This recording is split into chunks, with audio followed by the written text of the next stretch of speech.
Jæja, velkomin í Öryrkjaráðið TV. Líklega erum við að horfa á þetta á miðvikudegi.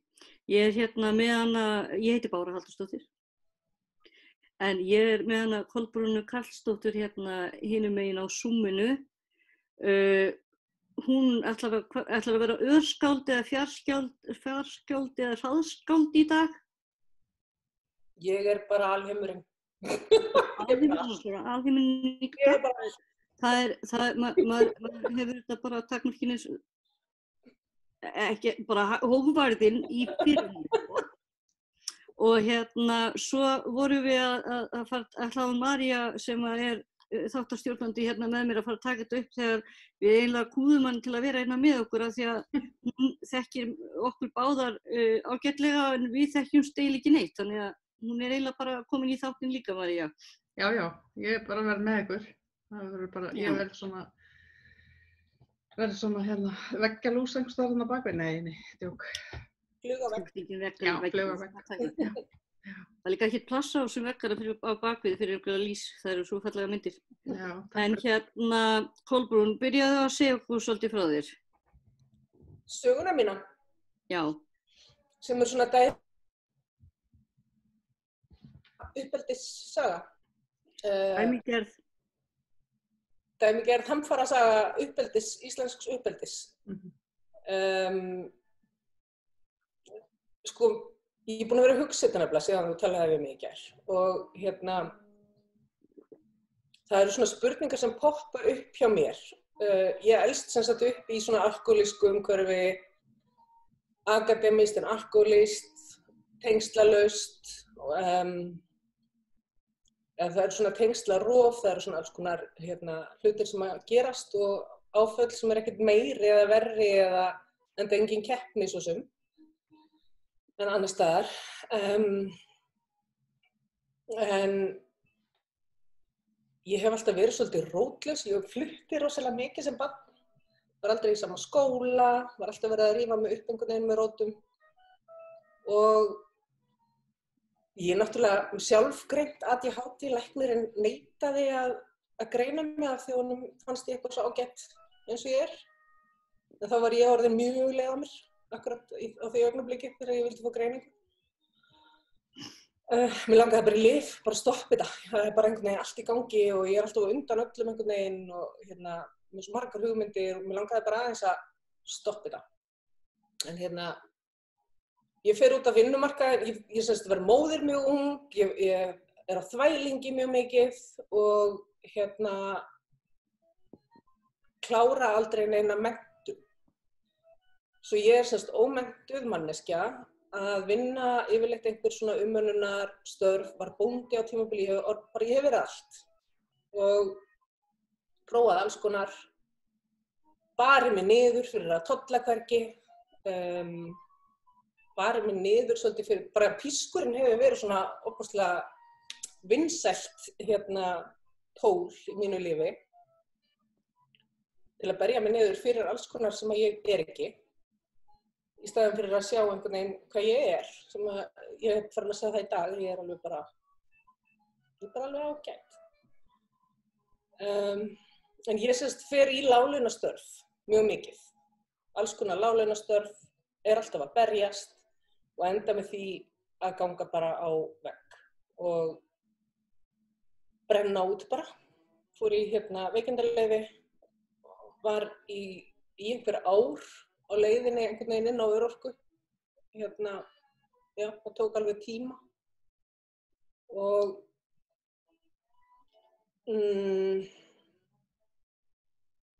í rauninni launin lækkuðu ekkert.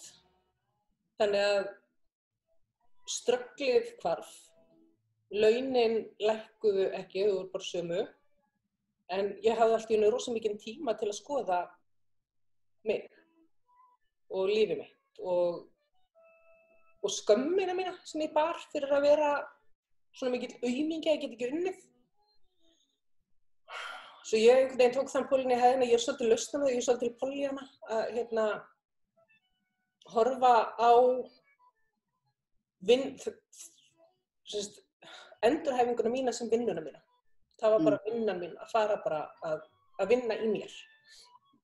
Og ég fór inn í 12 spora prógram, byrjaði á því, fór svona meðvirkniprógram, fór svo inn í, lét svo einhvern veginn leiðast, kynntist non-violent communication, þar sem að ég lærði svona svolítið meira, byrjaði að læra aðeins að sjá mig í þessu 12 spora prógrami, lærði aðeins meira að sjá mig og bara finnast svolítið vænt þessa kellingu. Og já, svo hef ég ferðast svolítið síðustu árin. Segðu okkur eins meira frá þessu non-violent communication. Það inni í 12 spora samtökunum eða bara fólk þar sem að þú kynnist sem þar líka eða hvernig? Já, ég leiðist í rauninni gegnum 12 spora fólk inn í non-violent communication og ég svolítið svona, ég tek allt með tryggi. Ég flutti í 12 spora húsið. Ég bara flutti í lögheimilið mitt og þar var ég bara. Og svo kynntist ég non-violent communication sem eiginlega svona ennþá dýpri spor.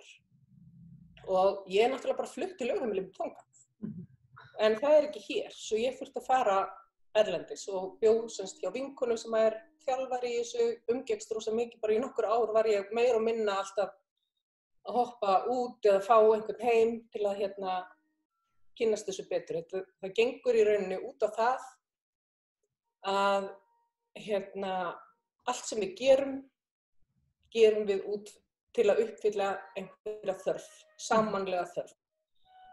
Þarfir eru ekki bara að borða, ekki í rauninni bara næring, hvíld. Að borða til dæmis er ekki þörf, það er aðferð til að uppfylla þörf. Við getum uppfyllt alls konar þarfir með því að borða. Við getum uppfyllt einmanaleika eða vernd með því að borða. En samfélag er þörf, ást er þörf, vöxtur er þörf. Það er alveg svona, já, það er ansið margar sammannlegar þarfir sem við erum alltaf að uppfylla með einhvers konar aðferðum sem eru kannski ekkert alltaf að virka. Og geta verið hjálplegar í sumum aðstæðum en geta verið skaðlegar í öðrum. Nákvæmlega. Og við erum alltaf föst einhvern veginn við komumst að, það eru fjögur spor í rauninni í non-violent communication. Það gerist eitthvað. Það koma upp tilfinningar, það triggerast einhverjar tilfinningar og að bak við þessar tilfinningarnar eru í rauninni leiðarvísirinn að þörfunum. Og svo þurfum við að gera eitthvað með þetta.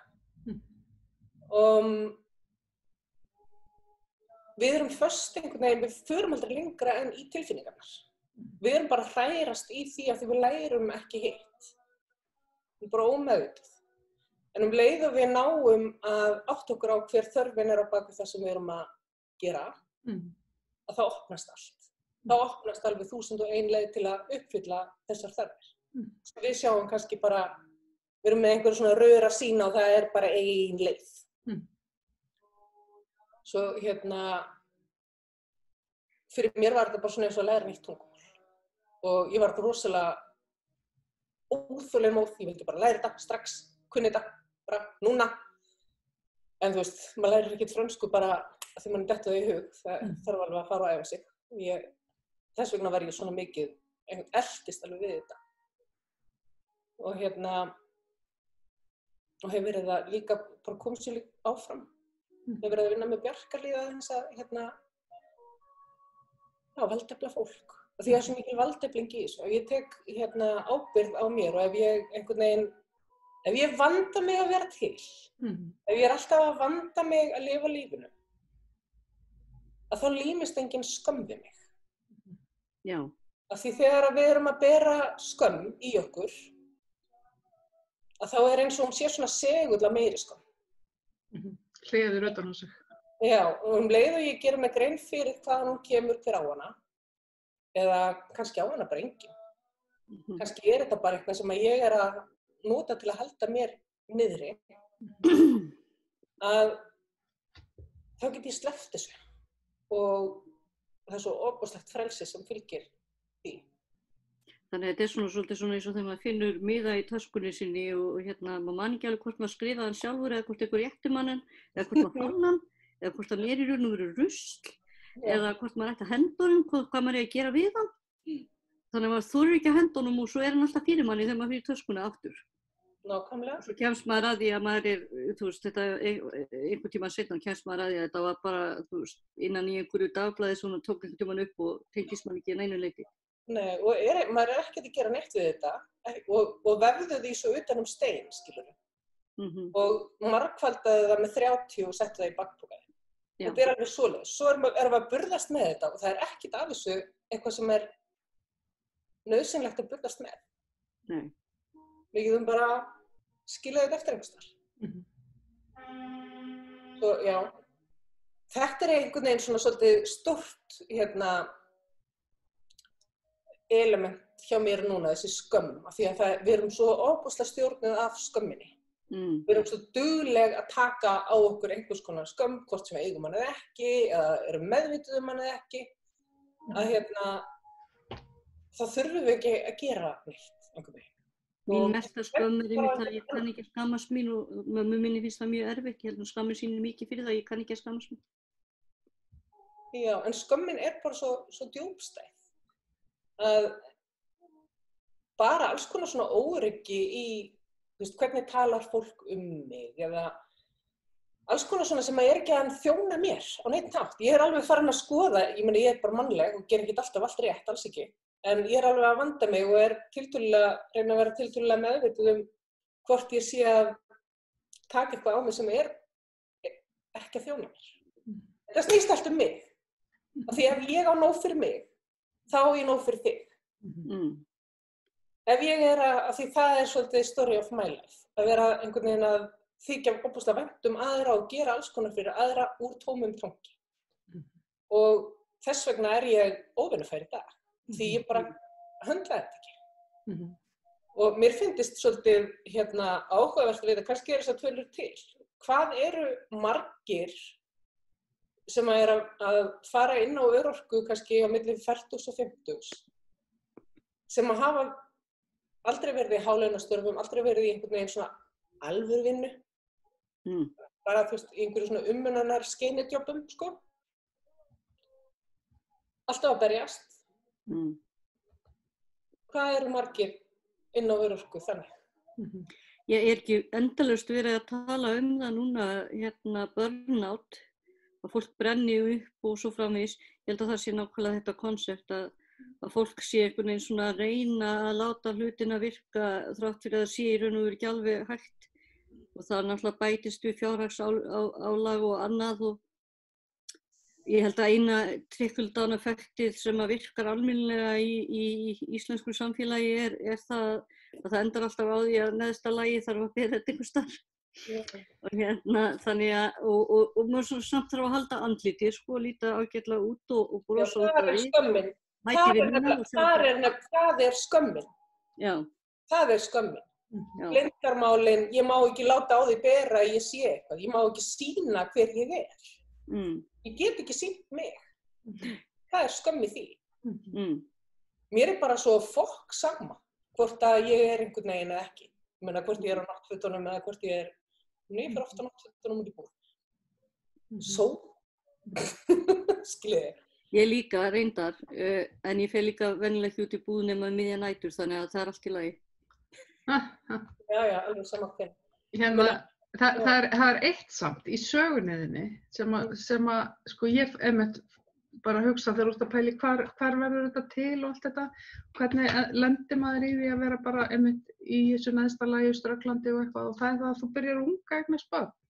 Mjög ung, já. Já, og ég var að tala við hana Gerdísi Hannu daginn sem að býr í bílnum sínum og hún var frekar ung mamma og ég þekki fleiri sko og ég var sjálf þarna sko og svo þetta einhvern veginn rosalega mikið háð því hvort að maður eigi sko aðstandendur eða foreldra sem að bakka mann upp og hjálpa manni sem ungri móður í að mennta sig og byggja sig upp eða geta það ekki eða maður hafi það ekki, skilurðu. Þannig að og þetta getur verið alveg með eitthvað breyk hvort að maður bara lendi í fátækt og ströggli og þá ennþá líklega að maður náttúrulega bara brenna út og enda örorku. Sko heppnin mín var að ég lendi í bílslysi sem unglingur og fæ slysabætur sem ég get notað sem útborgun í íbúð. Mhm. Ég hef alltaf átt heimili Já, og ég hef alveg þurft að berjast fyrir því, það hafa verið alls konar svona mótborur. En það hefur í rauninni bjargað mér svolítið. Þetta bílslys sem hluti af ástæðan fyrir því ég óvinnufær. að ég óvinnufær í dag. Já. En plús allt hitt, skiljið. Já. En svo eftir því, nú ég búin að vera að nota þessi ár sem ég hef verið að fá þessar rausnalegu bætur af því það skiptir ekki máli hvort ég á bótum eða vinna, þetta alltaf sami peningurinn. Það hefur verið svolítið í naflaskoðun, skoða kuski og notað alls konar aðferðir til þess og alls konar íhuganir og bara farið inn á við og kemst að því í þessu ferli að ég var misnotuð sem kornabarn. Og þar gerist eitthvað líka. Þar verður til munstur sem alveg ofboðslega djúpt í mér sem hjálplegt í vissan tíma en verður svo mjög skaðlegt og sem líka hluti af minni sögu, stór hluti af minni sögu og ástæðinu fyrir því ég óvinnufær í dag. Það svo margt sem einhvern veginn verður til þess að hlutirnir eins og þeir eru og ég ekkert ein. Og það það, mér finnst við erum einhvern veginn að sigla áfram í svo miklu meðvitundarleysi, reyndar að koma miklu meiri meðvitund í dag. En við erum að sigla einhvern veginn áfram í svo miklu meðvitundarleysi hvaða áhrif lífið að hafa á okkur. Já, áfalli og frá pínu, ég meina þegar við erum að segja við börnin okkar ekki gráta, ekki, þú verður að kissa ömmu. Já. Við erum ekkert að hlusta á börnin okkar, ég gerði það ekki heldur, en af því ég vissi bara ekki betur. En við erum alltaf einhvern veginn að halda öllum niðri. Hafa þetta í svona þægilegri stærð þannig að við förum ekki að verða eitthvað svona overwhelmed af því að börnin okkar verða jafnvel stærri en við eða fara að þroskast eða fara að sýna sig. Guð minn góður.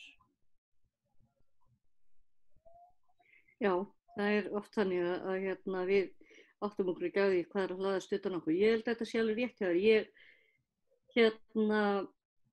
Ég byrjaði einhverju mótbyr líka, sko. Það var alltaf eitthvað að frá upphafi og svo rekst maður á einn klett og annan klett og þriðja klettin og fjórða klettin og svona og þetta allt saman stimplað sem eitthvað einhvers staðar á leiðinni og svo þegar maður loksins komið allar greiningarnar og allt dótið á hrein að þá sko búið að klippa allt saman undan.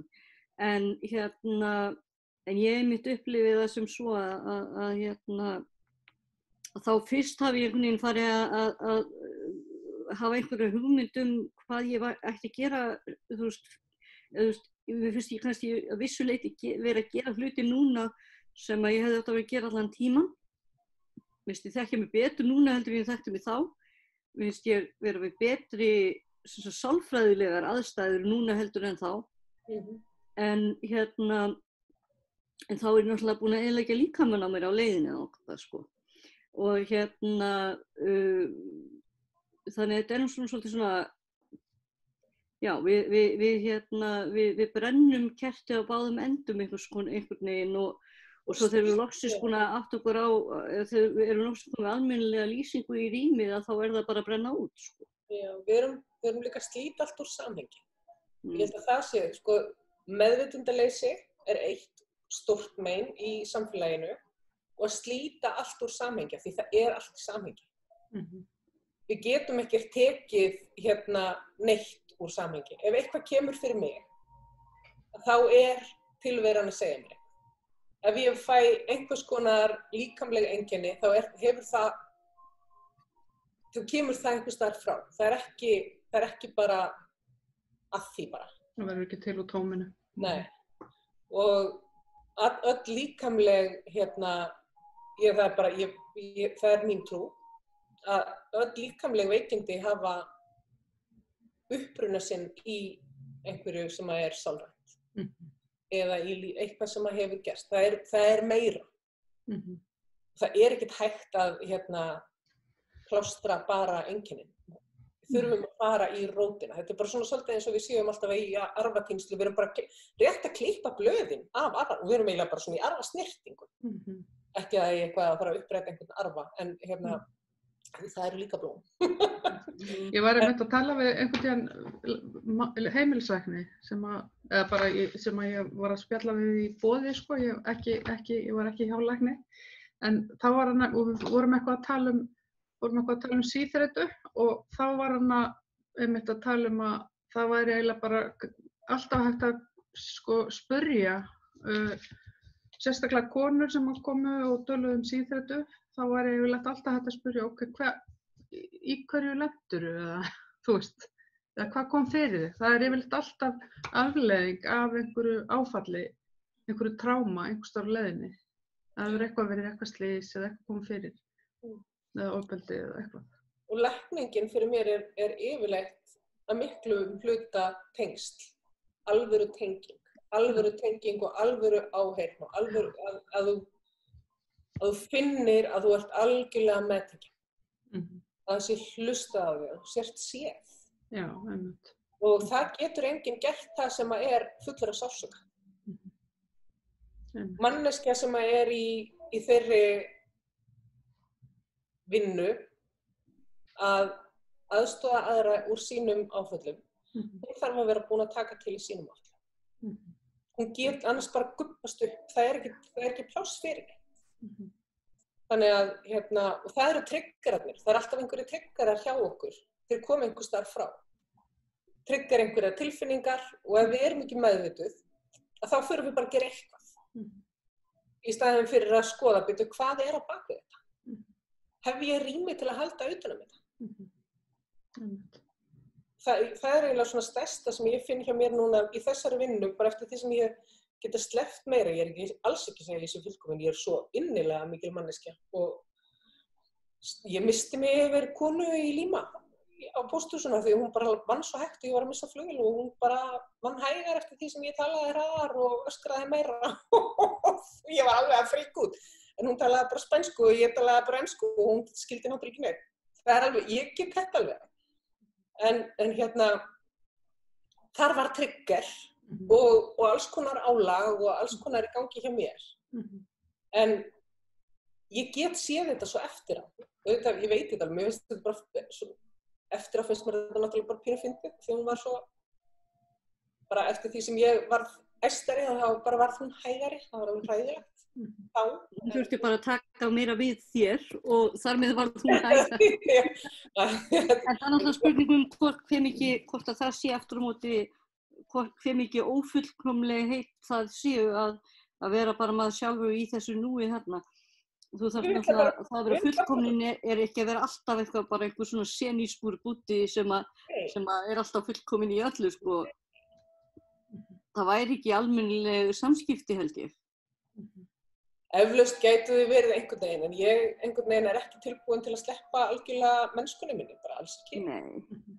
Þá get ég alveg skefað mig bara kúl í þessu. Ég vil alveg vera mennsku, ég vil alveg vera breysk, en ég vil líka vera meðvituð og mig langar til að nota samskiptakrump, ég kalla það samskiptakrump, þegar maður krumpast einhvern veginn í samskiptum þegar ég triggerast og æla einhverju yfir einhvern eða einhver ælir einhverju yfir mig. En nota það þá sem tækifæri til að tengist betur. Af því það er alltaf hægt. Og stundum er það ekki hægt í mómentinu. En þá þarf maður líka, það er rosalega hollt að þekkja það mörkistum. Nú finn ég bara að þetta er mikið fyrir mig. Ég ætla að fara á klóstið, þú veist, bara eitthvað. Kúpla sig aðeins frá. Já, og bara anda inn í þetta. Það er líka eitthvað, þú veist, að anda. Það er ógeðslega góð aðferð. Það er það sem fólk segir bara bítu, þetta draga þess andan, hvað er það? Það er ástæða fyrir því. Ég á vinkonu sem segir aldrei treysta neinum sem andar fyrir ofan þitt. Og mér finnst þetta það er svo lógist. Það er manneskja sem er alls ekki tengd, hún er alltaf bara í flóttanum, skilja. Þannig að, þú veist, við þurfum bara að leyfa skítnum að koma upp á yfirborðið, við þurfum að viðurkenna að það sé skítur þarna. Það alls konar drulla í gangi og sem ofboðslega meinandi fyrir ofboðslega marga. Og það þarf bara að hleypa því að viðurkenna það og breyta því. Já. En ekki halda í það.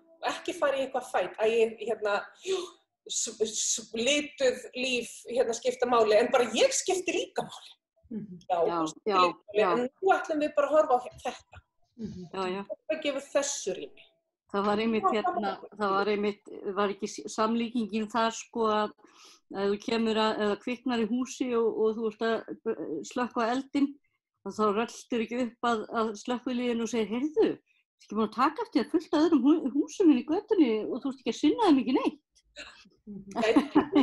Fólk er örlítið hérna í öðru máli núna, jú, fín hús, en það má ég slökkva eldinn. Það svolítið þannig að ef einhver í sársauka og kemur út með hann, að því við erum að geyma svo mikið með okkur, að þá triggerast það, býtu, en hvað með mig? En stundum þurfum við bara að stíga tilbaka og bíða smá, leyfa þessu að eiga sviðið í smá stund, klára það, breyta og hafa klára. Já. Röðin kemur alveg að mér líka. Já. Ég hef mikið í réttindabaráttu, þá hefur mikið talað þetta sem kallað nú dattum mér náttúrulega hvað orðið yfir það en semst að tengja við aðra, semst að maður sé að það sé allir að vinna saman. Þannig að nú ég til dæmis í aktivisma fyrir fatlaða og fyrir það sem á bakvið hjá mér, en það sem skiptir máli núna þú veist, ég get alveg beðið í 2 vikur með mitt aðalmálefni ef það ekki það sem að gerast í dag. Ef það annar málstaður sem þarf lítið á minni orku að halda í smá stund líka. Yeah. Intersectionality heitir það, já. Þannig að já, þú veist, það mjög mikilvægir hlutir sem að langveikir að berjast við og öryrkjar og svo framvegis. En samt sko reyndum við að koma smá Black Lives Matter inn í okkar umræðu af því að þar við áttum alveg plás.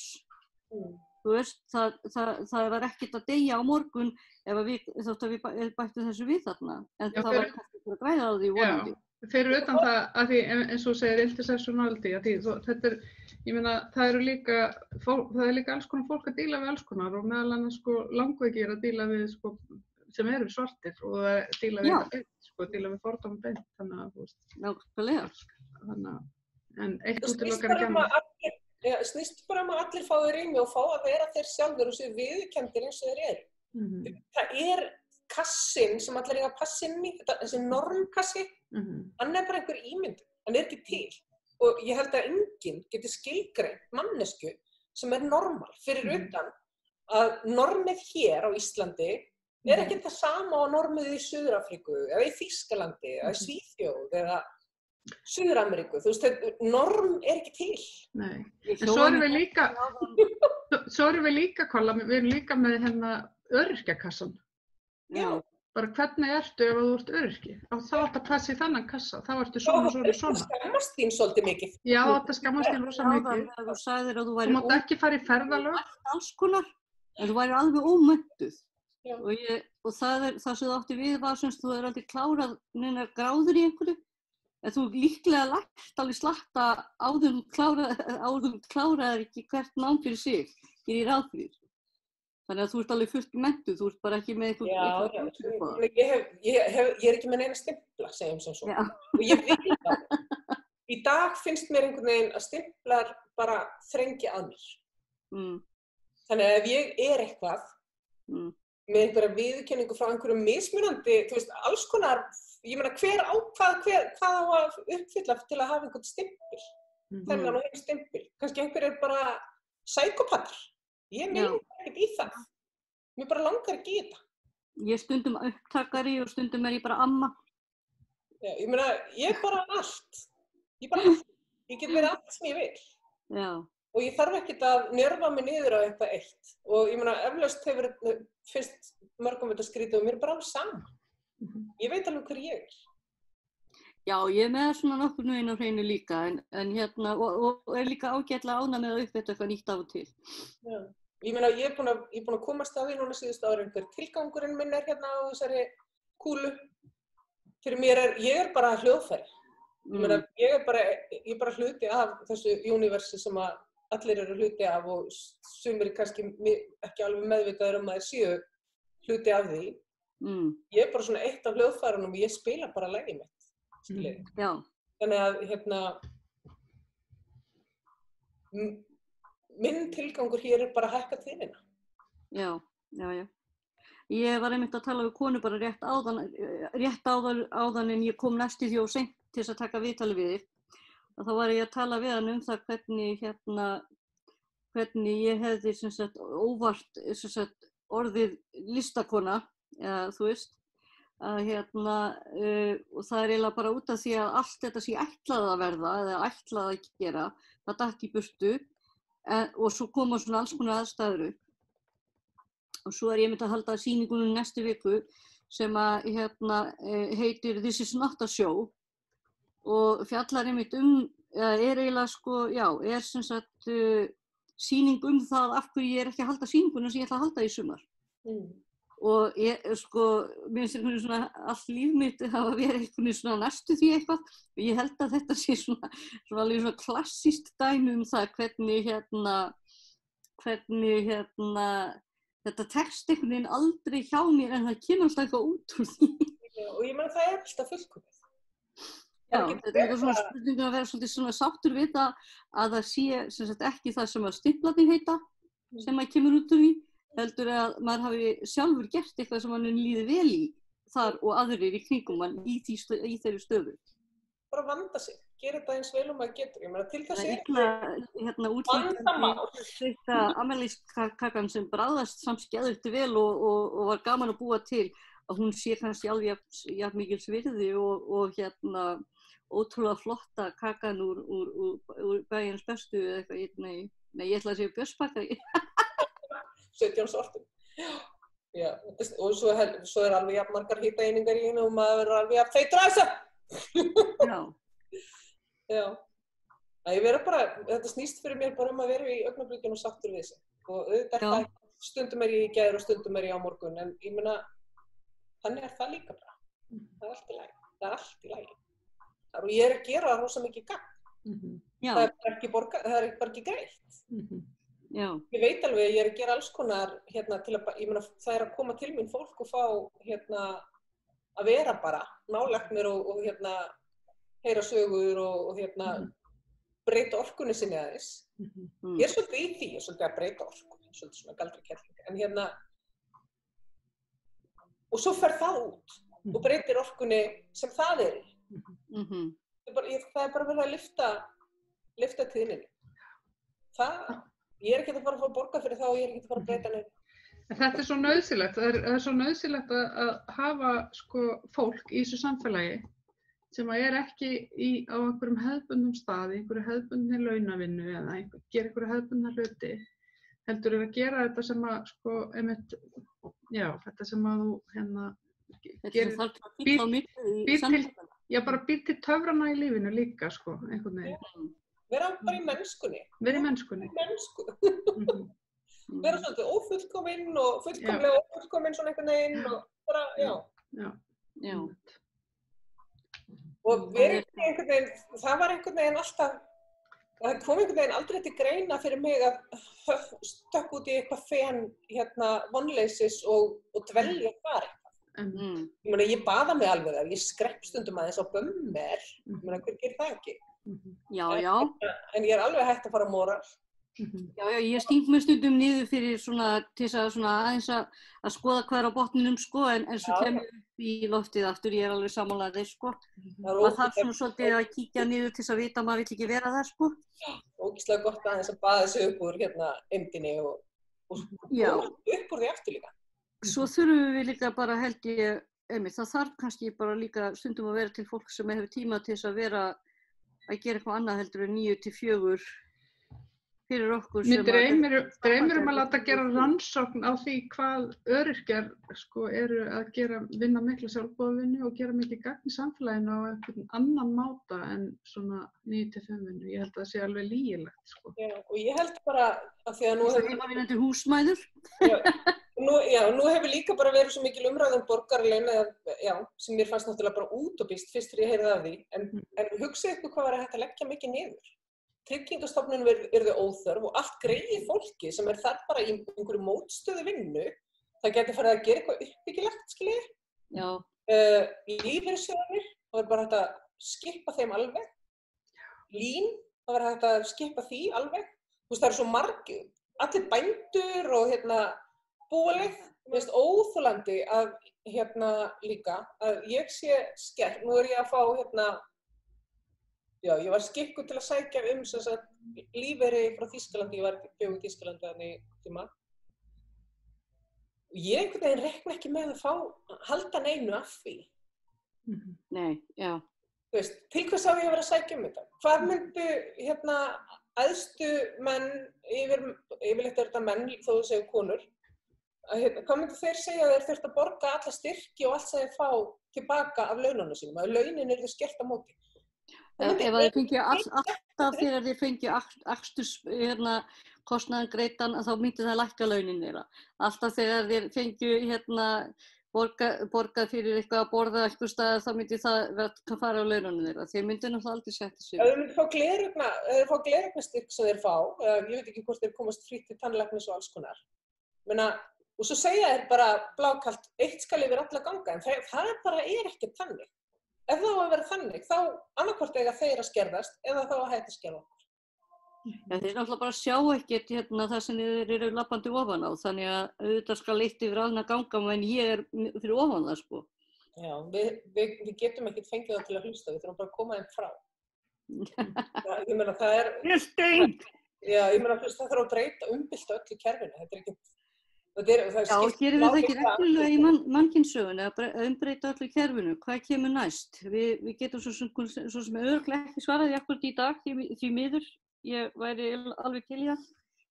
Ég er ég sé að upptakarinn minn að segja mér að það sé komin tími á að fara að grípa inn á lokaorðum hérna. Já, beautiful.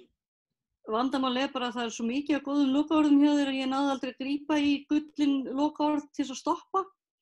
Mér langar bara að halda áfram að spjalla. Já. En við höldum því bara áfram í lífinu og í heiminum. Og þú ert á leiðinni bara af landi brott, það ekki stuttlega eitthvað og alls konar. Ég að fylla út þýska byrokratíu, jú. Já. Rétt sem snöggvast. Já, þeir stóðu sér vel í COVID, ég meina það er gagnlegt á sínum máta. Og ég þarf að halda áfram að búa til listasjóið mitt sem ekki listasjó. Og við sjáumst bara seinna í vikunni hér á Öryrkjatífinu, Öryrkjaráðstífinu, en það má alltaf grípa inn á okkur á Facebook síðunni okkar og læka við okkur og kíkja á gamla þætti, það ýmislegt sem við gert í gamla daga sem voru ágætti líka. Og sjáumst bara staðans næst og þakka þér kærlega fyrir að koma og gefa þér tíma til að vera svolítið í þessum polli með okkur. Takk. Við munum bara að lífið vandamál. Það á að vanda þetta mál. Þetta mál. Þetta voru góð lokaorð. Þannig, heyrðu, sérðu. Ég get ekki stoppað það. Jú. Takk fyrir Takk, Kolla. Takk fyrir Og takk fyrir áhorfið.